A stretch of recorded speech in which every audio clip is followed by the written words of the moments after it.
It's connected. Gotta get yourself connected.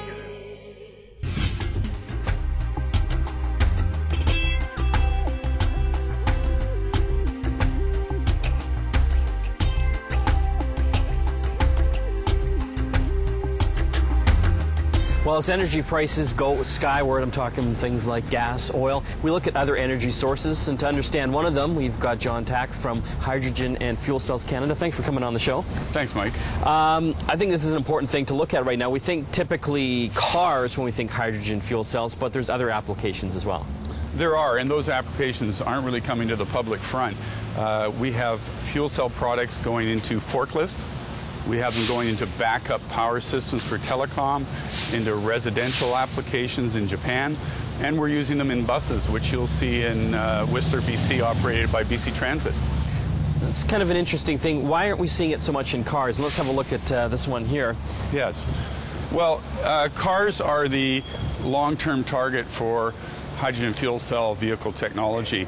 The reason you're not seeing them in cars right now is you need fueling stations everywhere to fuel the cars. So the automakers and the energy companies will have to come to an agreement of how they roll out both the cars and the fueling stations. But in the meantime, we can do fleets like the buses, the fuel cell buses. So it's easier for things like forklifts and backup power? Like, do hydrogen trucks come and fill them up? How does that work? Well, that's a good question. In fact, we use lots of hydrogen in North America, and Canada is one of the largest producers of hydrogen on a per capita basis already for industrial uses.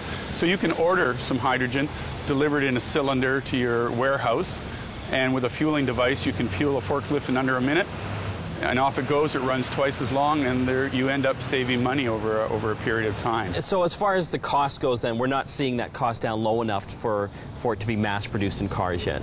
Right. The cost for cars definitely has to come down, and part of that, of course, is going to be volume, and part of that is going to be incentives to help the automakers launch them. We see that with the Toyota Prius, cars like that. There's actually a purchase incentive to stimulate the sales. And interestingly, where we are selling now in the United States, the U.S. government actually has purchase incentives for fuel cell products, which we don't have in Canada right now. So as far as the technology is concerned, you know, when we're looking at cars, are we there yet where we can go the same distance as like a gasoline-powered one? Well, the automakers have websites, and a lot of that information is on their websites. But yeah, the Toyota, I think, announced 2 months ago that they can go 800 kilometers on one fill of hydrogen. Well, that's well beyond the 500 to 600 kilometers that you require. So we know the technology is there to get the range, but you also need the durability, and you need to get the cost down, and that's coming too. So at the end of the day, we're going to leave that decision up to the automakers and the energy companies. But for other business applications right now, we're seeing some of those cost savings. You talked about the forklift systems. It's Yes. coming.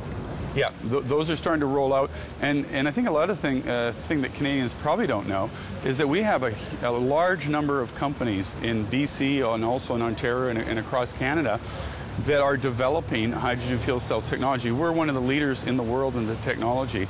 So you're with Hydrogen and Fuel Cell Canada, an association that educates folks about hydrogen? Right. We're running a big trade show, a big trade and convention show in Vancouver the end of May, and that's www.hfc2009.com. Come to that conference, you'll learn a lot about the technology. We do have a website with information on it, and that's www.h2fcc.ca. Well, thanks so much for coming on the show today, John. Good luck with everything. Thanks, Mike. John Tack from Hydrogen and Fuel Cell Canada, giving us the lowdown on hydrogen fuel cells, not just for cars, but a whole bunch of different business applications as well.